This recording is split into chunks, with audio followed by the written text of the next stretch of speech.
ayan na guys, nahiwa ko na siyang lahat. Ready to cook na po tayo. Ayan guys, tinakpan ko muna siya. Hayaan natin siyang kumulo para lumambot na yung kanyang mga gulay. Ayan, sarap na, ang bango niya. Terno po dito yan guys sa ating piniritong isda. Ayan.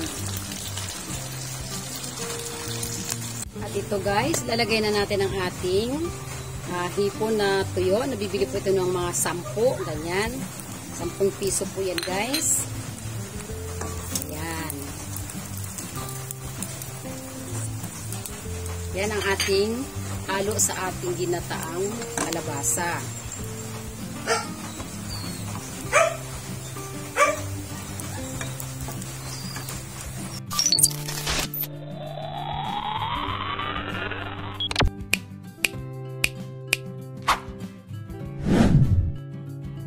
Hello guys, good morning. Isang magandang araw po din sa inyong lahat. Panibagong araw, panibagong buhay at panibagong lutuan na naman tayo. Sa mga oras nito guys, tayo magluluto ng ginataang kalabasa with okra.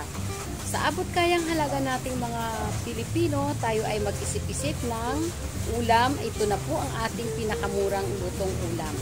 Tara guys, samahan nyo ako dahil dito guys ay masustansyang ulam at napaka-healthy nito.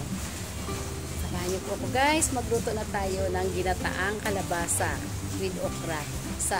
Mura lang po guys ang pagkabili po ng mga gulay. Wala pa pong 100 yung gulay, pero kasama na lahat yung sahog, bawang, sibuyas at luya. Siyempre lalagyan natin ng dry na hipon. Kasama na po lahat-lahat, pati yung gata, 120 pesos po guys. Tara guys, samahan niyo ako, magluto na tayo. Ito na guys, ang ating napamili na mga gulay. Magiginataan tayo na kalabasa with okra. Ayan.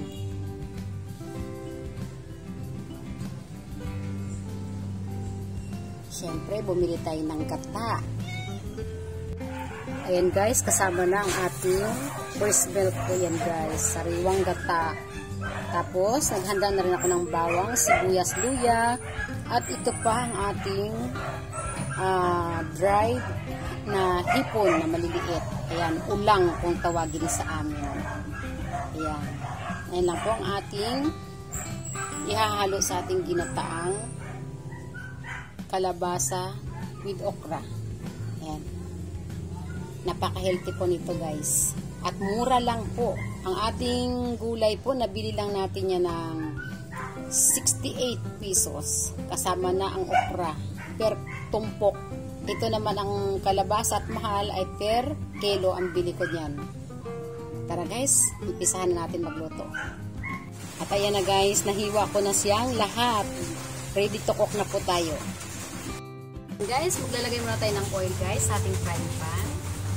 Unahin muna natin itong ating pan. Magigisa na po tayo ng konting mantika lang po. Ihalo natin.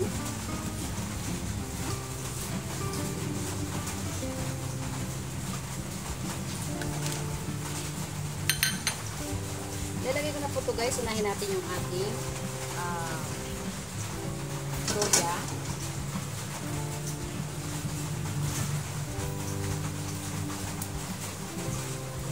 Para yung aroma guys nandito. Asa natin yung apoy. Saka na. Luya muna ang ilagay natin. Ito na siya. Luya.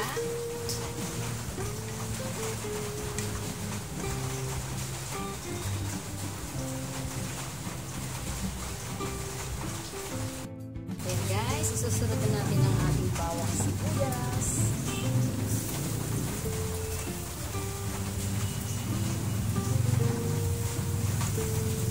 Bango na dito.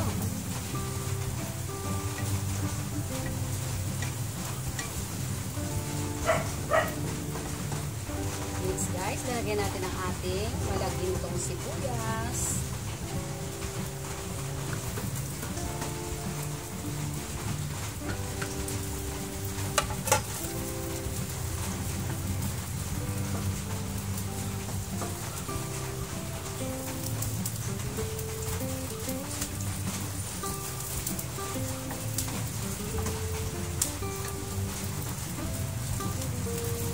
Ito guys, lalagay na natin ang ating hipon na tuyo. Nabibili po ito ng mga 10, ganyan. 10 piso po yan guys. Ayan. Yan ang ating halo sa ating ginataang kalabasa.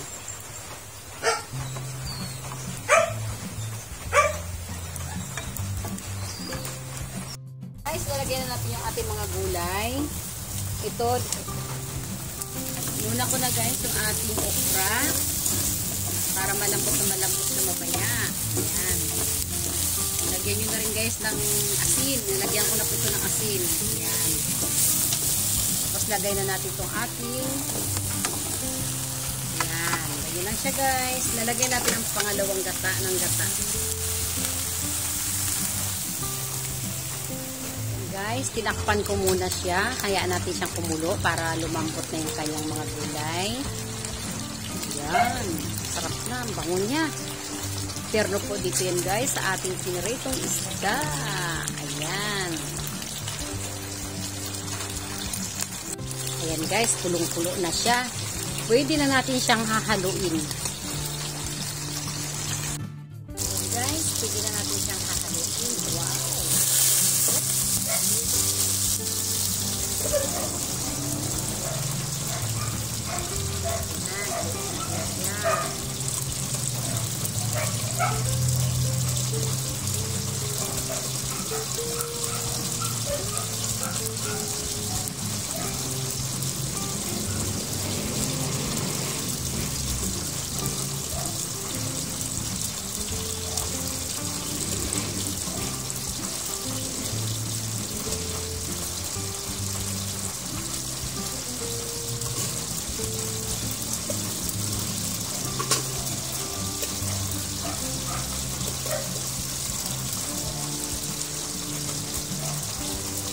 Guys, susunod na natin itong ating fresh milk, ang ating pinakasakang gata.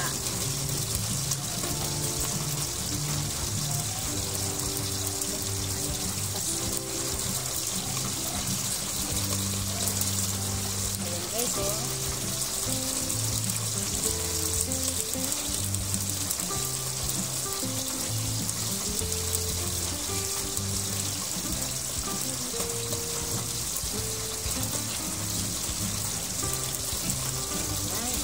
Special video today.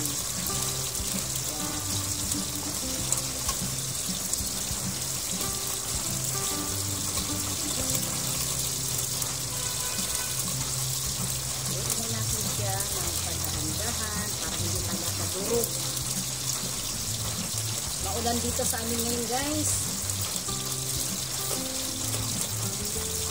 Suspendido na nga ang klase ng North Caloocan.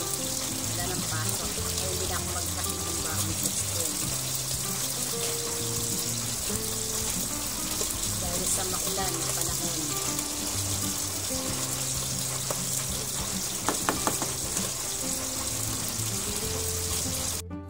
Yun guys, malapit na siyang maluto. Nasa inyo po guys, maglalagay kayo ng magic sarap o anong sisunin pa. Sa akin asin lang at saka kung may bitchin kayo, pwede naman kayo maglagay ng bitchin o kaya ajinomoto, mga ganon. Yan. Kami kasi hindi na kami maglalagay. Titimplahan natin to, tikman na natin.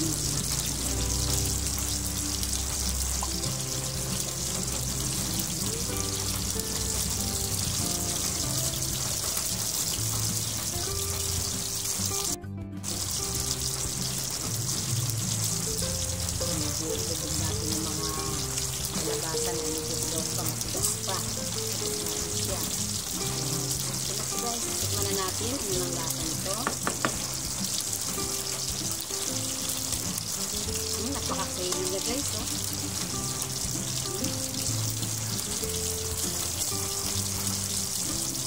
Yung iba kasi dito, hindi na naglalagay ng pangalawang gata. Ako naglalagay para may sarap.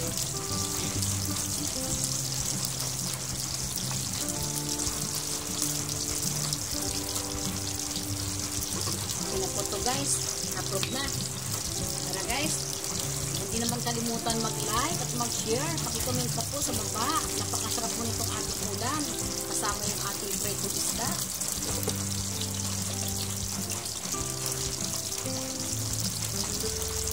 Guys, nakapagluto na tayo. Yan, shout out po dyan sa mahilig sa kalabasang ginataan.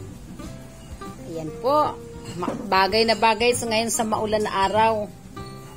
Yan. Meron po tayong mga sausawan dito na may sili na suka para sa ating piniritong isda. Ayun guys, ang ating piniritong isda. Kakain na po tayo. Hi guys! Kain na tayo! Sama? Yan na. Ito, paborito kasi nito okra eh.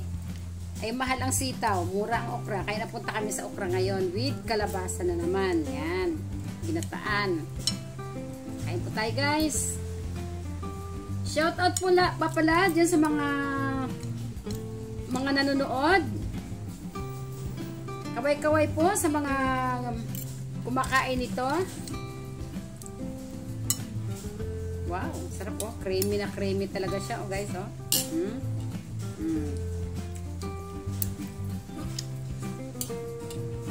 Ano, matabang, maalat. Tama lang yan.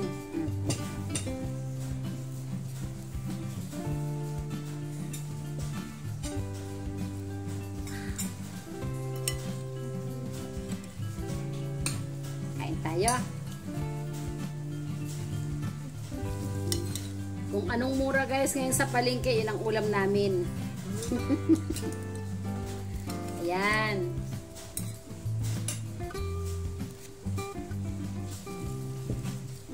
Pag naka-repack na kasi, nakatali na yung okra, mahal.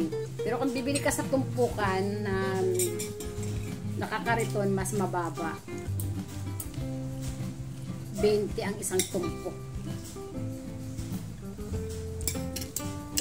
Tikman ko na nga. Miss ko, nananabik na ako. Namimiss ko kasi ito eh.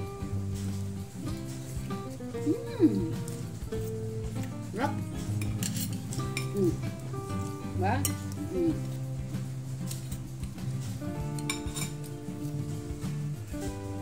Terno nito guys ang ating pritong isda. Yung isda natin, tira-tira po namin to kahapon. Ulam namin kahapon isda na pinirito. Ngayon may tira pang 3 kanina na isda. Pinirito ko lang siya para huwag naman pampasikip sa rep. Harap. Try nyo to guys gawin. Napakasarap. Kahit isang nyug lang, 20 pesos din na nyug. Hindi naman kailangan natin mamahaling nyug eh.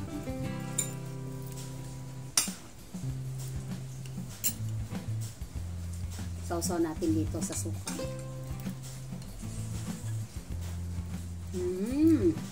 Wabe.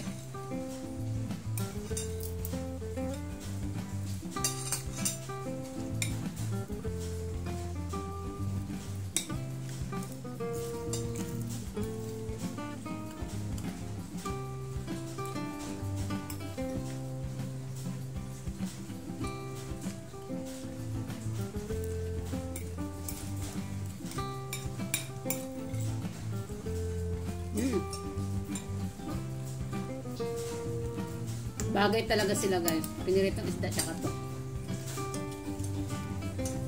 Ginataang kalabasa.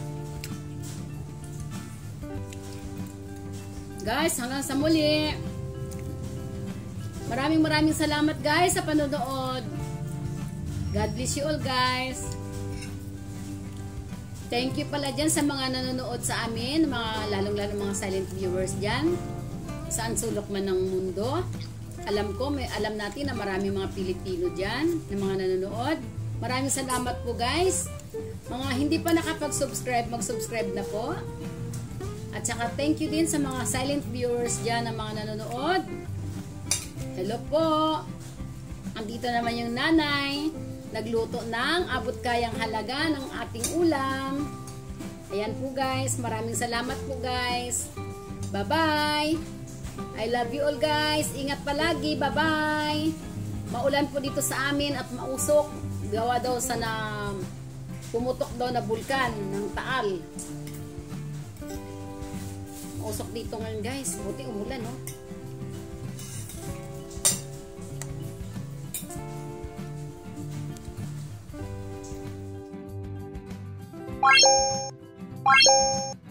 Oh.